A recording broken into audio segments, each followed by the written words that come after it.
Practice number 8. Moolabandha or restraining root.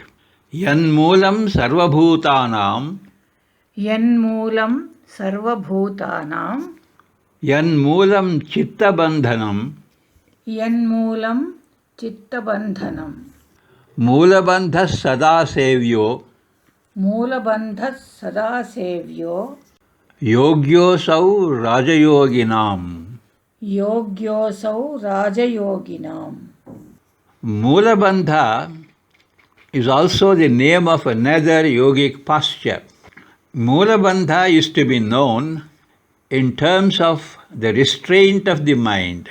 The mind is truly restrained when it is completely merged in Brahman, that is the root of all existence. This is a practice fit for those practicing Raja Yoga. The truth underlying this is that while seated for meditation, one should not bother much about the posture, but one should always try to engage one's whole attention in the meditation of Brahman, which alone is the goal. Reflect, contemplate, and meditate. ಅಭ್ಯಾಸ 8. ಮೂಲಬಂಧ. ಮೂಲಬಂಧ ಎಂಬುದು ಸಹ ಮತ್ತೊಂದು ನಿರ್ದಿಷ್ಟ ಯೋಗ ಭಂಗಿಯ ಹೆಸರು.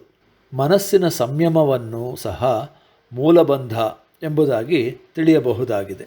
ಸಕಲ ಭೂತಗಳ ಮೂಲ ಬೇರಾದ ಬ್ರಹ್ಮನಲ್ಲಿ ಮನಸ್ಸು ಸಂಪೂರ್ಣವಾಗಿ ಐಕ್ಯವಾದಾಗ ಆ ಮನಸ್ಸು ನಿಜವಾಗಿ ನಿಗ್ರಹಿಸಲ್ಪಡುತ್ತದೆ. ರಾಜಯೋಗವನ್ನು ಯಾರು ಆಚರಿಸುವರೋ ಅವರಿಗೆ ಈ ಅಭ್ಯಾಸವು ಯುಕ್ತವಾದುದಾಗಿದೆ.